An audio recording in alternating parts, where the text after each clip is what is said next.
कठिन है राह गुजर थोड़ी दूर साथ चलो, बहुत बड़ा है सफर थोड़ी दूर साथ चलो। तमाम उम्र कहाँ कोई साथ देता है, मैं जानता हूं मगर थोड़ी दूर साथ चलो। नशे में चूर हूं मैं भी, तुम्हें भी होश नहीं, बड़ा मजा हो अगर थोड़ी दूर साथ चलो। अभी तो जाग रहे हैं चिराग राहों के, अभी है दूर शहर थोड़ी दूर साथ चलो। ये एक पल की मुलाकात भी गनीमत है, ये एक पल की मुलाकात भी गनीमत है, किसे है कल की खबर थोड़ी दूर साथ चलो। आपके साथ फिर साथ चलने के लिए आपका पसंदीदा प्रोग्राम लेकर मैं हाजिर हूं, अन्नू कपूर। सुहाना सफर विद अन्नू कपूर, सिर्फ 92.7 big FM. Thank you very much.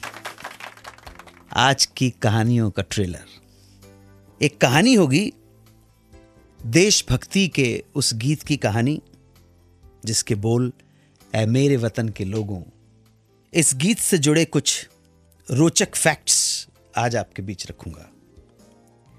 जब यह गीत लिखा गया तो किस तरह इसके बोलों को छुपाया गया, यहां तक कि जब सरकार ने इसके लिरिक्स मांगे तो उन्हें भी एक डमी लिरिक्स भेज दिए गए। इस गीत को लेकर क्यों गीतकार प्रदीप की बेटी को कोर्ट जाना पड़ा। ऐ मेरे वतन के लोगों तुम खूब लगा लो नारा। फिर एक किस्सा होगा गालिब फिल्म का। जब गुलजार संजीव कुमार को लेकर गालिब पर एक फिल्म बनाने की योजना बना रहे थे तो उन्हें एक खत मिला। ये खत कॉलेज के एक स्टूडेंट ने लिखा था। उसमें उस स्टूडेंट ने यह लिखा कि वो संजीव कुमार के साथ ये फिल्म ना करें। अगर मिर्ज़ा गालिब का रोल कोई कर सकता है तो वो मैं हूं, मेरा इंतज़ार करें। कौन था ये कॉलेज स्टूडेंट, बताऊंगा आज की महफिल में।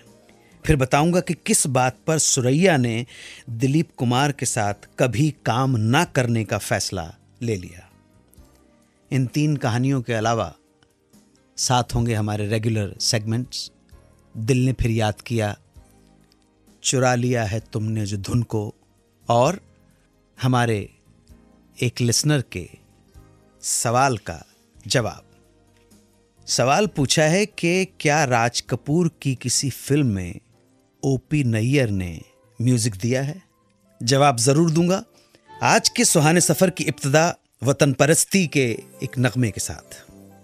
नगमा गीत ऐ मेरे वतन के लोगों जरा आंख में भर लो पानी, जो शहीद हुए हैं उनकी जरा याद करो कुर्बानी।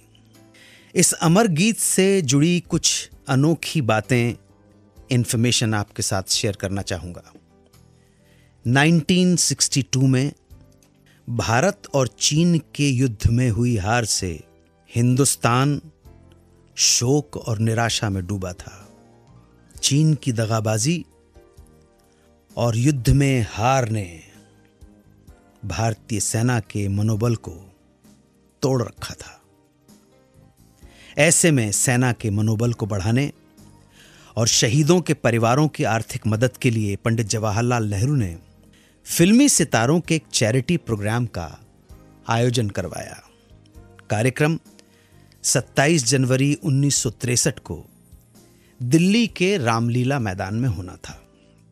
यह आयोजन बहुत खास था, इसलिए कवि प्रदीप ने भी एक ऐसा गीत लिखा जो सैनिकों के साथ साथ सारे हिंदुस्तान की जनता को झकझोर दे, जोश ला दे। वतन परस्ती का जज्बा, देशभक्ति की लहर पूरे देश में नगर नगर, गली गली, कूचे कूचे में फैल जाए। कवि प्रदीप जब इस गीत को लिख रहे थे तब उन्हें एक चिंता थी कि कहीं उनके लिखे इस गीत के बोल प्रोग्राम से पहले ही बाहर ना आ जाएं, कहीं कोई उन्हें चोरी ना कर ले। उन दिनों गीतों की चोरी के बहुत से किस्से प्रदीप जी सुन चुके होंगे, इसलिए वो बहुत ज़्यादा केयरफुल थे। यहाँ तक कि म्यूजिशियंस के साथ रिहर्सल के दौरान भी वो गाने के बोलों की बजाय डमी वर्ड से काम चलाते थे। अब मुसीबत तब आई जब सरकार की ओर से गीत के मुखड़े के बोल मांगे गए, क्योंकि गीत का मुखड़ा ऑफिशियल ब्रोशर पर चाहिए था छपने के लिए। प्रदीप जी अपने गीत को वक्त से पहले एक्सपोज करने के लिए तैयार नहीं थे। इसलिए उन्होंने बहुत ही बेमन से एक मुखड़ा लिखकर भेज दिया। बोल थे, ऐ मेरे वतन के लोगों, तुम खूब लगा लो नारा, ये शुभ दिन है हम सबका, लहरा लो तिरंगा प्यारा। अब जब गीत के बोल के रूप में ये 2 लाइनें भेज दी गईं, तो प्रदीप जी के लिए जरूरी हो गया था कि गाना इन्हीं बोलों से शुरू किया जाए। सो गाना कुछ यूं शुरू होता है, ऐ मेरे वतन के लोगों, तुम खूब लगा लो नारा, ये शुभ दिन है हम सबका, लहरा लो तिरंगा प्यारा। लेकिन ये गाना लिखा गया था एक शोक के माहौल में, सोग के मातम में डूबा हुआ था पूरा हिंदुस्तान। इसलिए नेक्स्ट जो 3rd लाइन है, फर्स्ट लाइन ऐ मेरे वतन के लोगों तुम खूब लगा लो नारा, ये शुभ दिन है हम सबका, लहरा लो तिरंगा प्यारा, पर मत भूलो सीमा पर वीरों ने है प्राण गवाए, कुछ याद उन्हें भी कर लो जो लौट के घर ना आए।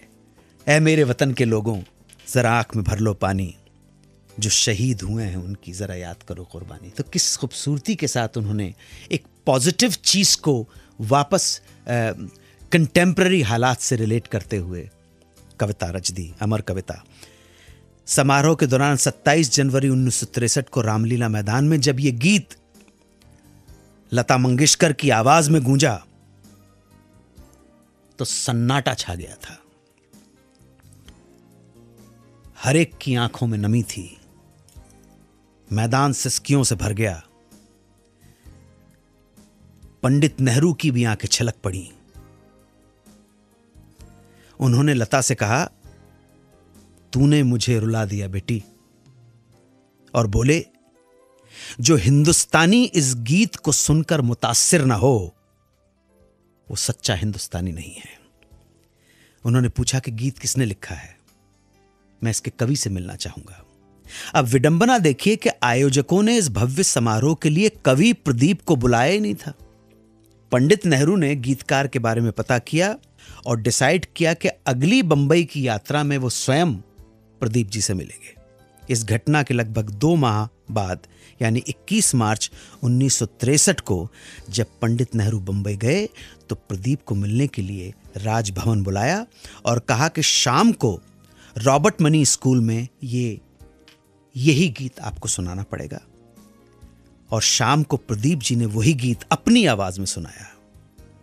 प्रदीप जी ने पंडित जी को खुद के हाथ से लिखा हुआ ये गीत भेंट भी किया। पंडित जी फिर ये गीत सुनकर बहुत भावविभोर हो गए। लता जी, प्रदीप जी और सी रामचंद्र के अलावा गीत से जुड़े सभी लोगों ने यह निर्णय लिया, ये डिसाइड किया कि इस गीत की सारी रॉयल्टी शहीदों की विधवाओं के कल्याण में लगा दी जाए। पर दुर्भाग्य देखिए कि ना तो HMV और ना ही डिफेंस मिनिस्ट्री के पास इस बात का कोई रिकॉर्ड अवेलेबल था कि अब तक इस गीत की रॉयल्टी से कितना पैसा डिफेंस मिनिस्ट्री को दिया गया और रक्षा मंत्रालय ने शहीदों की विधवाओं पर कितना पैसा खर्च किया और किस तरह खर्च किया। इस इंफॉर्मेशन को हासिल करने के लिए जब प्रदीप जी की बेटी मितुल प्रदीप इस मामले को बॉम्बे हाई कोर्ट तक लेके गईं, तब 2005 में बॉम्बे हाई कोर्ट ने सारेगामा HMV को शहीदों की विधवाओं के कल्याण कोष में 10 लाख रुपए जमा करवाने के आदेश दिए। गुलजार साहब मिर्जा गालिब के दीवाने थे और आज भी हैं। बरसों पहले जब उन्होंने संजीव कुमार को लेकर मिर्जा गालिब पर एक फिल्म प्लान की तो एक कॉलेज स्टूडेंट ने उन्हें एक लेटर लिखा जिसमें लिखा था कि वो संजीव कुमार के साथ ये फिल्म ना करें। अगर मिर्जा गालिब का रोल कोई कर सकता है तो वो मैं हूं, मेरा इंतजार करें। कौन था एक कॉलेज स्टूडेंट, क्या था ये किस्सा, बताऊंगा बस थोड़ी देर में। आप सुनते रहें हमारा प्रोग्राम सुहाना सफर विद अन्नू कपूर, सिर्फ 92.7 बिग FM पर। सुनते रहिए रेडियो का number 1 show Suhana Safar with Annu Kapoor, सिर्फ 92.7 बिग FM पर।